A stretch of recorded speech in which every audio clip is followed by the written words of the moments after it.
Oi, pessoal, mais um mês acabando, o mês de abril, aquele mês tenebroso de quarentena, e a gente termina o mês na expectativa pela retomada das atividades. A gente já tá vendo uma movimentação nos países lá fora, né, de retomada das atividades econômicas. Então, no final de abril, a gente já tem o noticiário positivo para maio, países na Europa ensaiando a reabertura das suas economias, os Estados Unidos também, cada governo está fazendo da sua maneira, mas também se organizando para a retomada da atividade econômica. A gente teve o Fundo Monetário Internacional, que divulgou um novo relatório com novas projeções. No início do ano, o Fundo Monetário Internacional estava projetando um crescimento ao redor de 3%, para a economia global, e após a pandemia houve uma revisão para uma contração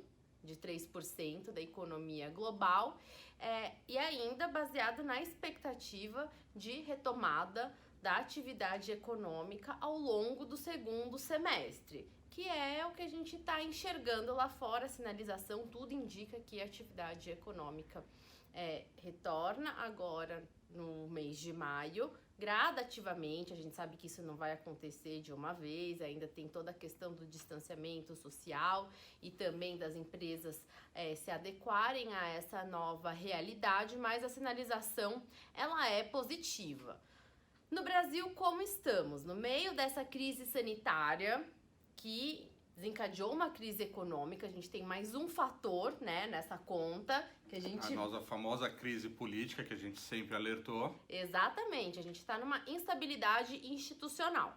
A gente não sabe onde isso vai parar, porque a gente tem aí novos elementos que abrem a discussão para um processo de impeachment. A gente já comentou em outros vídeos, a gente recomenda que vocês procurem, enfim, no nosso canal, os comentários que a gente vem fazendo sobre essa tentativa de instauração do processo de impeachment. Então a gente tem mais um fator de incerteza no cenário econômico do Brasil por conta de toda a instabilidade que isso gera. Então, assim, qual que é a importância dessa crise política para o cenário doméstico? A importância é tremenda, porque num cenário de instabilidade tudo fica ainda mais lento, e a gente vinha acompanhando um processo de refluxo de investidor estrangeiro na economia brasileira. Quando eu falo desse refluxo, é dos investimentos nos mercados de capital. Então, assim, investimento em portfólios e investimento em renda fixa, que ganha também esse ingrediente do processo de queda da taxa de juros. Então, a gente já vinha acompanhando esse refluxo. E agora para o mercado de acionário, porque nesse movimento de instabilidade isso acaba, enfim, aumentando a apreensão com o cenário doméstico. Exatamente, essa incerteza gera volatilidade, de certa forma, para os mercados, para o investidor de longo prazo, não é bom. Ele acaba se afastando desses momentos, esperando efetivamente o mercado acalmar para poder voltar a montar suas posições, que são posições de médio e longo prazo, e o que é o certo quando a gente fala de investimento em ações, né? Então, acho que a gente tem aí um mês de abril que ele começou com bastante expectativa, como você disse, das economias se movimentando para se preparar nas aberturas graduais, notícias positivas vindo. Então, parece que a gente vai fechar com um mês de abril bastante positivo em matéria de recuperação para a bolsa, para os ativos, tanto nos juros também. Os juros ficaram bastante estressados no mês de março, no mês de abril voltaram a ficar mais calmo. O dólar, que ensaiou na semana passada a máxima na casa dos 5,72. Agora vem procurando se acalmar, voltar.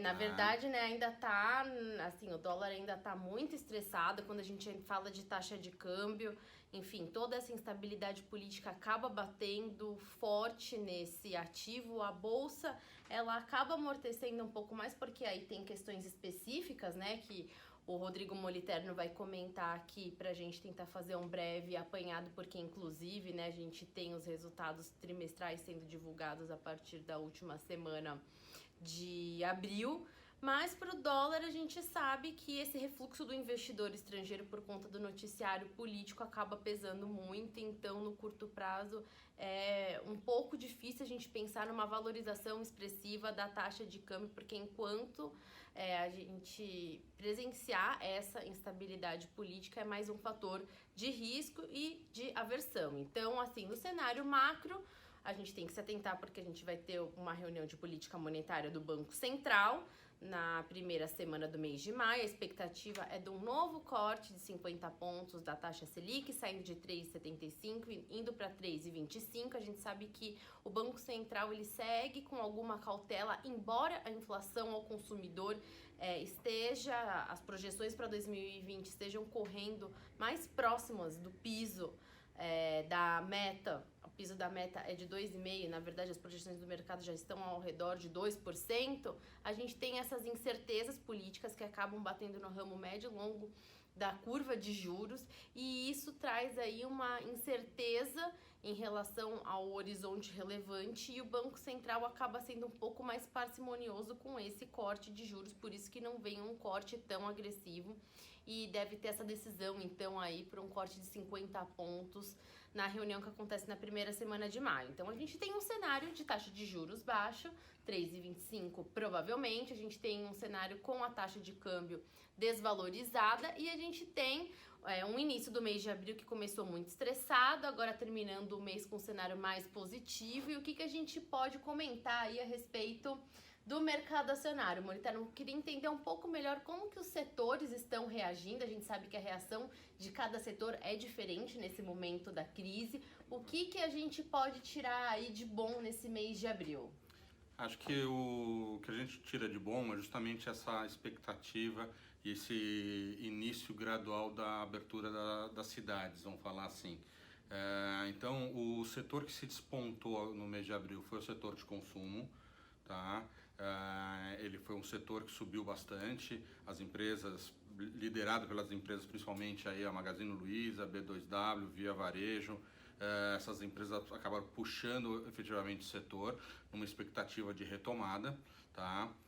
Outros setores que vinham também bastante depreciado por conta da economia fechada, que era o setor de locação de veículos, Movida, Locamérica, Localiza, eles também acabaram tracionando e tendo uma performance bastante positiva. Na contramão, o que a gente viu aí foi o setor financeiro, que acabou ficando para trás do índice Bovespa, né? Foi o setor que menos performou. Acho que isso daí tem muito a ver com a correlação aí em relação às medidas do Banco Central e até mesmo algumas atitudes que o STF acabou tomando em cima de fazendo com que os bancos não cobrassem mais juros por um prazo em cima de consignado, segurasse. Então tudo isso daí acabou interferindo de certa forma negativamente no setor financeiro. Certo. Então ele acabou sendo um setor que ficou para trás. Então, porque também num cenário de crise, né, a probabilidade de calote é Exatamente. maior, a gente tem a população perdendo o Exatamente. emprego, então a renda da família é comprometida, e aí aumenta essa expectativa, né, de calote por parte dos consumidores, e aí o setor acaba sofrendo, sendo penalizado. Como a gente não sabe qual a magnitude vamos chamar assim, do impacto econômico, principalmente na renda das famílias e para onde elas vão correr, se é para banco, se tem dívida, como que vão fazer, a questão do emprego, a inadimplência acaba assustando, podendo elevar. Então isso foi um setor que ficou efetivamente para trás da bolsa, né? Agora nessa última semana, muito também por conta aí da reabertura da Ásia, da China, o setor siderúrgico acabou tendo uma bela de uma evolução, tá? Colaborou com isso também o resultado positivo da Vale, que acabou fechando o primeiro trimestre com um lucro, tá? Isso daí ajudou a já dar vamos dizer assim, uma expectativa para o setor. Como que está o minério de ferro, inclusive? O minério de ferro ele vem recuperando justamente por conta da retomada da China. Da chinesa. Tá? Então, esse setor que ficou estagnado por não saber como que ia ser a retomada da China, a reabertura, a compra de novo de minério, ele começa agora a andar.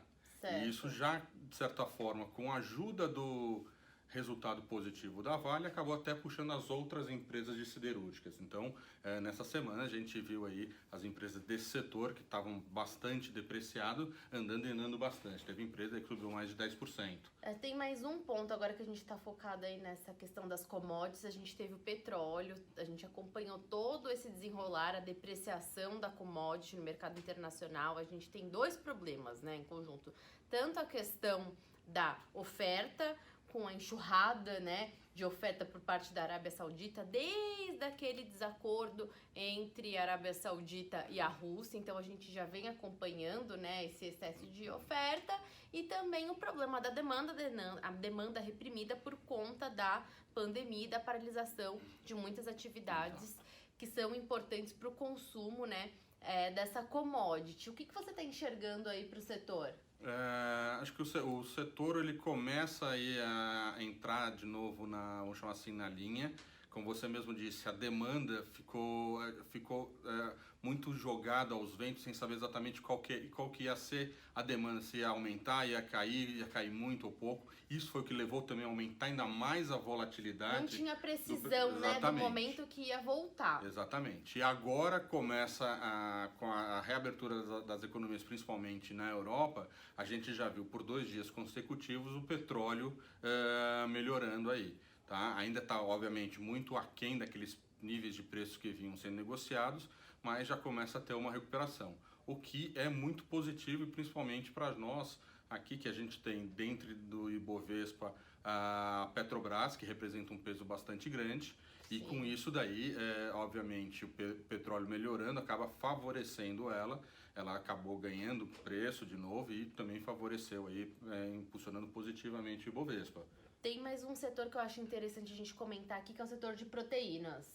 Setor de proteínas, a gente já vem falando aí há um bom tempo, com toda essa questão da pandemia e até mesmo antes da questão da pandemia, principalmente na Ásia, a gente teve aí a questão aí da gripe suína. Peste, exatamente, que exterminou praticamente todo o rebanho suíno da Ásia. E o Brasil, as empresas brasileiras, né, que elas não são só brasileiras, acabam sendo umas corporações mundiais, né, as nossas JBS, Marfrig e Minerva, elas vão se beneficiar bastante, né? A demanda por proteína, eu acredito que vai estar forte por um bom período, acredito, falaria até em década. Tá? A taxa de câmbio contribui? A taxa de câmbio contribui porque elas são grandes exportadoras. Tá? Então, esse câmbio elevado para elas é muito positivo. Certo. Então, a gente vai ver as nossas empresas exportando bastante, demanda tem, apesar de que a gente tem um concorrente grande que é os Estados Unidos, mas acho que a demanda é muito maior. Então, vai ter mercado para ambas e acredito que esse setor vai se beneficiar bastante. Não à toa que essas 3 empresas praticamente já zeraram toda a queda do ano, já começam a trabalhar elas aí no positivo. Acredito que continuam com espaço ainda para valorizações aí para frente. Certo. O mercado acionário, ele entra aí num momento acenando, né, para uma tentativa de recuperação. A gente sabe que ainda é um momento de muita volatilidade. Esse estresse político acaba penalizando o nosso processo de recuperação, infelizmente. A gente vem acompanhando também alguns questionamentos em relação aos fundos que, enfim, estão posicionados, fundos de ação, fundos cuja carteira, né, tem uma composição expressiva de ações. É interessante porque esses fundos sofreram bastante, principalmente em março. Muitos deles caíram mais de 30%, 40%. E eles estão tendo a oportunidade agora no mês de abril de recuperar grande parte dessa queda. Tá? E que a gente vem sempre comentando, falando, tem que ter cautela nessas horas, não sair fazendo movimentos desesperados. E justamente quando a gente pensa em ação, seja ação direta, ação através de fundos, a gente tem que ter um horizonte mais longo. Então imagine aquela pessoa que começou lá em março todo aquele estresse. Vou sacar depois que o fundo caiu 30%, foi lá, sacou o dinheiro. O fundo já recuperou 30%, 40% dessa queda, só que ela não vai recuperar o dinheiro, porque ela já sacou. Exato. Então, nesse momento, justamente, mantenha as posições nos fundos. Os gestores são sempre muito competentes para saber navegar nessas crises e conseguir de redirecionar o fundo para os patamares que estavam. Eu acho que assim, é um momento que o trabalho do assessor entra forte aí, você tem que estreitar o seu vínculo com o seu assessor, procurar ter informações, exigir, né, mas esse contato para tentar entender um pouco melhor o momento pelo qual estamos passando. Então, assim, o trabalho do assessor nesse momento é crucial para trazer esclarecimentos, né? A gente sabe que, assim, tanto para quem está posicionado nos fundos, também quanto quem quer ingressar no mercado acionário, fazer através de alguém que tem experiência, né? Porque, assim, é aquela piscina que você coloca o pé, mas, enfim, você não sabe direito. E sabe que a gente tem um dado importante aí? Em todo esse cenário, desde que começou a crise do Covid, a gente viu um aumento no número de CPFs na Bolsa. Recorde, agora recorde. O mês então, é mais um mês de recorde, então é mais gente olhando para o mercado acionário, tá? E até mesmo um ingresso forte, positivo nos fundos de ações, ainda com as grandes quedas que ocorreram.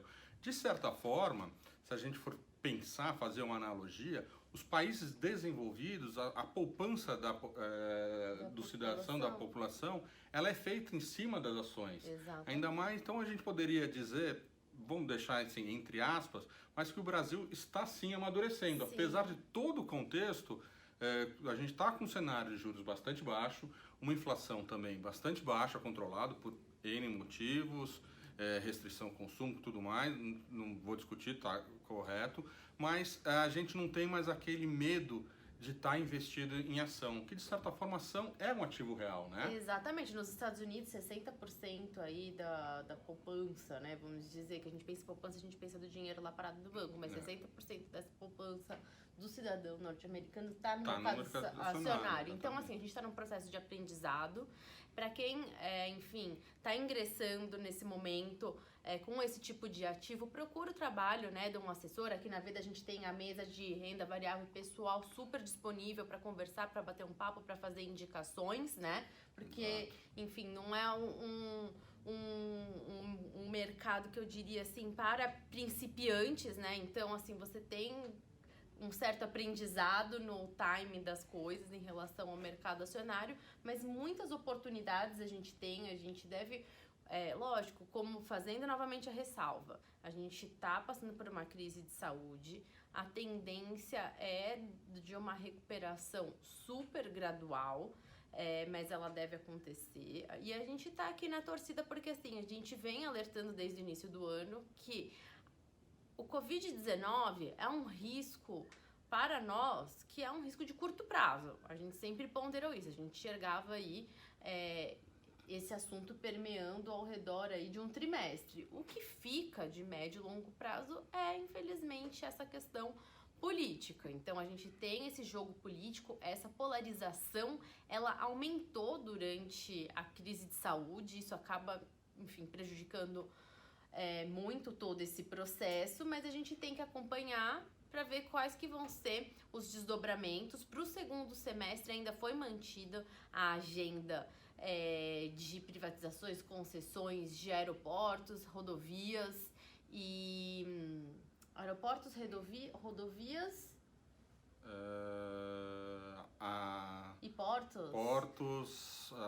continuar, tentar fazer alguma privatização também, algum desinvestimento. Exatamente, do BNDES. A gente tem uma agenda que ainda não bastante foi positiva ainda não foi descartada, né? Não foi descartada e que a gente fica torcendo porque a gente sabe que no ano passado o ingresso de investimento estrangeiro direto no país foi importante, então assim, a chave está por aí, inclusive, foi anunciado aquele plano pró-Brasil, que não foi anunciado pelo Guedes, foi anunciado pelo ministro da Infraestrutura, teve uma confusão aí.